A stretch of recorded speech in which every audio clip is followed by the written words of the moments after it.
Hi, welcome to my presentation, Knowing is Half the Battle, a Librarian OER Needs Assessment. My name is Beth Rugen-Shepard, and I am the Instruction Coordinator Librarian at the University of South Alabama. My contact information is right here. And please make a note that everything in this presentation is part of the Creative Commons. Okay, so let's go ahead and jump right in. So here's what we're going to be talking about today in the presentation. We're going to start with the why, so what the project context was. Then we're going to move on to my research design and methodology for my project. Then we're going to talk a little bit about the assessment instrument itself, how I designed that and how I disseminated the assessment instrument. Then we're going to do a quick look at the results. And then the majority of the presentation today, we're going to be talking about the 10 major takeaways, so really kind of the results and discussion part of my project. Then lastly, we're going to look at kind of where to, ideas for potential further research, and then we'll have some time for questions and discussion. Okay, so let's talk about project context. This project came out of the Spark Open Education Leadership Program. I was a member of that project last year, and it was amazing. And it started very differently than it finished. So my joke here is that everything is in beta. And originally my project was a adoption toolkit for librarians at regional institutions. I wanted to create something that would make it easy for librarians to adopt OER initiatives. But I really figured out very quickly that I needed to know more than I already knew. So I really wanted to create something valuable and relevant to the librarians in my population that I had identified at regional institutions. So I needed to find out what they really needed. And so any self-respecting librarian, I turned to the literature. Well, there really wasn't any literature. While the literature of open education is really heavy with faculty needs assessment, and you can see some of the citations I have listed here, very little research has been done to understand the needs of the librarians working in this space.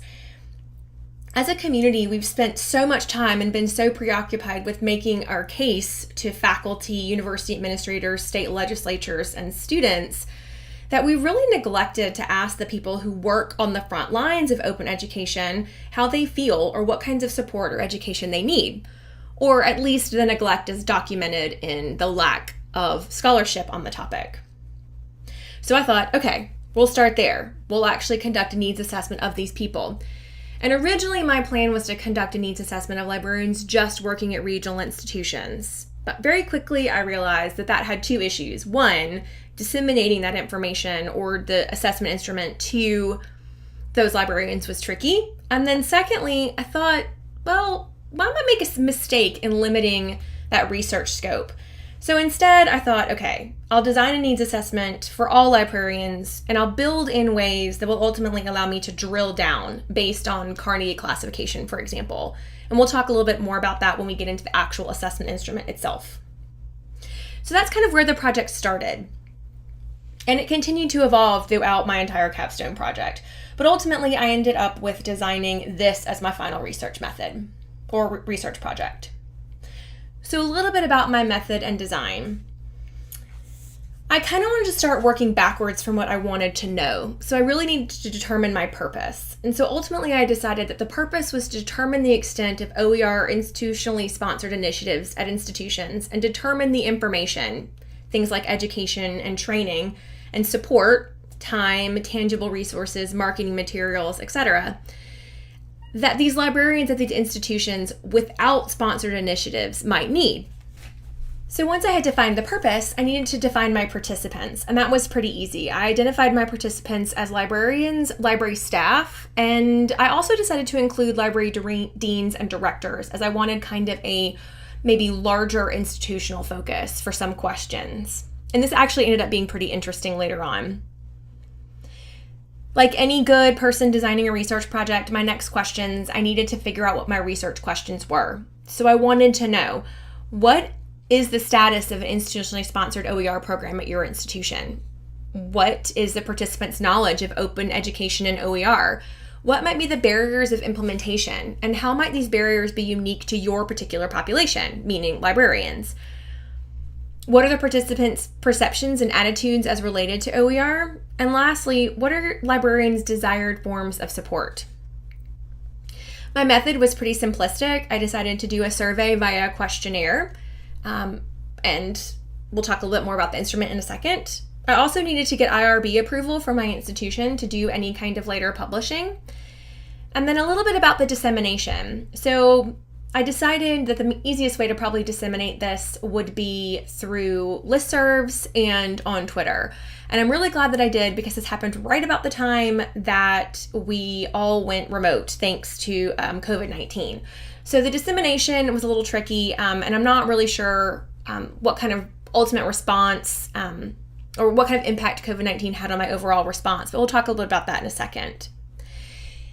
Ultimately, my data analysis model ended up being a simplistic comparison of a group mean, which is, again, a very simplistic data analysis method, but one that really worked for kind of the questions that I sent out. Okay, so a little bit about the instrument itself. I determined to use a Google form over our university's proprietary survey tool, which is Qualtrics. And I chose this because for the ease of sharing and ultimately remixing. Again, that idea of putting it in the Creative Commons and allowing other people to use it and modify it, the 5 Rs. Yes, Google Forms was not as robust in what it allowed me to do, like something like Qualtrics would have been, but it ended up being just fine. So a little bit about the structure of the assessment. It's in 6 sections, and so I started with a simple question about the status of an OER initiative. So as you can see here, this is the first screenshot of the first question. But before this, on its welcome screen, I also had defined what a school-sponsored or institutionally sponsored OER program was. And this ended up being a contingency question. So if you answered yes, then I asked you to move on to your demographic data. And if you did not have a school-sponsored OER initiative, then we moved on throughout the rest of the survey. The remaining 5 sections was some questions about your knowledge of OER, barriers to implementation, perceptions of OER benefits, desired forms of support, and then some demographic information. And the demographic information, again, is kind of what allowed me to drill down and separate out some responses. The question composition for my assessment included dichotomous questions, semantic differential questions, largely in the form of a Likert scale, and then each section also included a few open-ended questions. So a little bit about my results. I had 112 respondents, which actually, I think is pretty good considering when the instrument went out, the call for participants went out. But to be full disclosure, as anybody should in the research project, there were some limitations to my study, and they're largely dependent upon participant sample size. I would love to get more than 112 respondents. I know there's more than 112 librarians potentially interested in working in the open education space in higher education. So that's one thing. And then the other thing is my dissemination method, I think potentially skewed the results in that it went out to people who might potentially already be interested in open education, right? Who already may have some of the supports in place that I'm asking about in my question. So again, the whole point of this is just to kind of assess the landscape of librarian need working in OER, and to kind of begin the conversation about identifying those needs. Again, those librarians working in open education are not a monolithic group, meaning that some librarians have a very different knowledge or institutional culture, lots of different things that make surveys like this or questionnaires like this kind of problematic. But it allows space to take the research a little bit further. So I hope that people can use or modify my collection instrument and my data continue to explore this question. Okay, so now that we've talked a little bit about the results, let's talk about my takeaways. So my first takeaway is really a suggestion for a curricular focus shift. So how we teach librarians about open education, the professional development that we do. Ultimately, the results from the librarians surveyed without OER initiatives suggest that professional development education and curriculum for librarians should shift from a focus on discovery of OER to creation and adaptation. And I should say in all the following slides, you'll see a graph, and all the discussion I will be referring back to each corresponding graph. So the highest averages of confidence, discovery, and evaluation at 3.36 and 3.05 seem to suggest that OER have entered the mainstream of the librarian professional conversation, and thus the discovery of quality OER is less of a concern for librarians.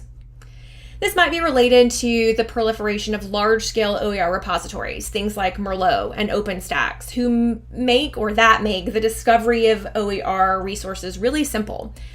They're huge warehouses and they're really well described, so it's easy to find things.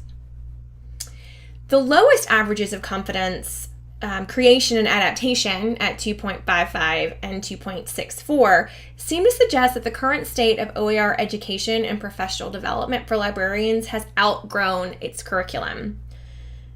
I suggest that these curriculums can be redesigned to focus more on the creation of OER rather than discovery. And this may have something to do with the fact that teaching faculty are becoming more and more comfortable with the concept of open education resources, and we see this in things like the Hewitt Foundation report every year.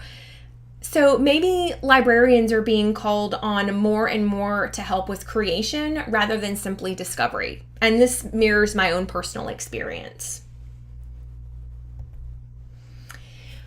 My next takeaway is another curriculum focus shift, but it's related to advocacy. And here the data suggests that librarians feel very confident advocating for the use of OER and open pedagogy with student and faculty groups, but less so when advocating to senior university administration and policymakers at the regional and state levels, as you can see from the graph here. It's really not surprising, considering librarians generally work with faculty and students and probably feel more comfortable with those groups. But perhaps open education professional development for librarians could attempt to ameliorate this issue by focusing more on developing strategies for advocating to these groups. Suggested areas include grant writing and proposal writing. My next takeaway has to do with overcoming barriers. Unsurprisingly, a lack of time and funding at 4.26 and 3.83 were the highest potential barriers for adoption to OER and open education, according to the librarians surveyed. And this is not a shock. I mean, if you talk to anyone in higher education, this is a problem. However, the next two largest potential barriers, faculty awareness and institutional policies, may have a direct impact on the previous two potential barriers. Many of the additional open comments suggested that library administration did not give value to open education and OER, noting, quote, a lack of library administration awareness, or, quote, senior library administration engagement, and sentiments such as, quote, it's not the library's responsibility to push such an initiative from a member of the library administration. It's my opinion that if library administration is unwilling to support open education initiatives with staff and funding and make adoption a strategic initiative, then of course librarians doing the work will note a lack of those potential and essential resources. Perhaps going forward, a focus of the community should be to educate library administration and university administration on the value of open education and really how to tie open education and OER to larger campus-wide initiatives and the all-important university strategic plan. This would help demonstrate the need for additional funding and staffing. My next takeaway has to do with librarian attitude and perceptions. And as you can see from the graph here, generally librarians have a pretty positive perception of OER, shocker, and see it as a very valuable thing for their institution and their institutional context. But what was really interesting is how they'd like to see interest generated on their campus and within their campus community. The librarians surveyed desire an increased awareness of OER and open education on their campuses, but they don't want this awareness to be generated through the traditional ideas of workshops and professional development. This information could have implications for the kinds of OER materials librarians in the community produce for other librarians. Historically, there has been a proliferation of workshops generated in the Commons. Perhaps the creation of open, library-focused materials should shift to a more marketing approach. Suggestions include social media awareness strategies, images, infographics, awareness marketing materials, OER programming, and activities focused on the user community. What librarians want? That's the big question, right? The data represented on this slide and in this graph really support the suggestion that I made in my last slide. The librarians surveyed here rated marketing materials directed at generating faculty awareness as the third most desired form of support. Conversely, librarians ranked marketing materials directed at generating student awareness as the lowest desired form of support in the category. This information seems to suggest that there's a need for librarians who have graphic design and communication background to generate marketing materials for the Commons for librarians who do not have this skill set. The results of this question also support the assertions made in my first takeaway related to the desired curriculum shift by suggesting that more focus should be placed on open education pedagogy and best practices in the library professional development and education. As this desire tied for the most second desired form of support, perhaps the curriculum focus should shift from discovery of OER to more time spent on creation, adaptation, advocacy, and open pedagogy. A little bit more about what librarians want. As librarianship is a profession rooted in collaboration and best practices, it's not surprising at all that the most desired form of support for librarians is examples of successful OER initiatives from other libraries. Although this information does exist out there, the creation of a searchable by kind of initiative repository for successful OER initiatives might be worth exploring. I know it would have been really helpful in the beginning of my OER journey. Within this repository, librarians could share all associated documentation of their successful initiatives. Suggestions include grant proposals, associated forms and documents, marketing materials, workflows, and project management strategies. I know for me, writing my initial grant for my open education initiative on campus, I borrowed heavily from some of my awesome colleagues in the open education space, and it really helped me not having to create this stuff from scratch. But I knew to reach out to these folks. A repository would kind of remove that middleman or that reaching out. This kind of searchable repository would allow librarians to quickly identify the kind of initiative that would work best at their institution and locate reusable resources as opposed to creating them from scratch. Considering that librarians are constantly strapped for time and money, perhaps a repository like this will help ameliorate or alleviate some of that stress. Okay, a couple general findings. And this picture just kills me considering what's it like to be in a crowd, right? We've totally forgotten what that's like. But kind of a big general statement that I'd like to make is that it's time for open education, for us to open up open education within librarianship. Historically, open education and OER have been the domain of the public service librarian. As you can see from the responses to the questionnaire, the majority of respondents were in public service. But ask any librarian, and they'll tell you that a library is a system that does not work without all of its parts. So it's really important that we open up this conversation around open education to our systems and collection development, management, and acquisitions colleagues. As the need for OER grows and the amount of resources available grow, the ability to discover these resources through library EDS and OPACs is more important than ever. Okay, so that's the major takeaways. What's next? Again, this is just the beginning of a conversation. It really only begins the conversation about assessing librarian needs with respect to open education and OER. While the data in my survey can be used as a start, it's only, again, a very small sample of librarians.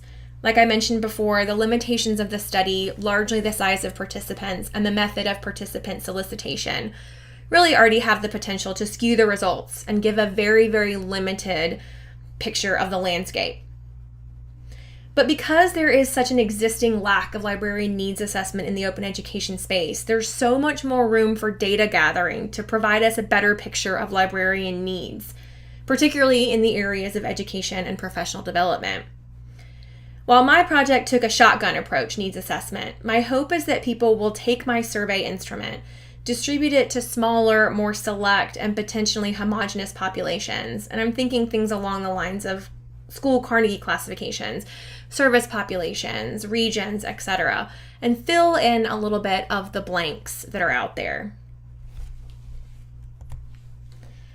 So that's really kind of a rough look at my needs assessment, and I would love to entertain questions and maybe just have a discussion.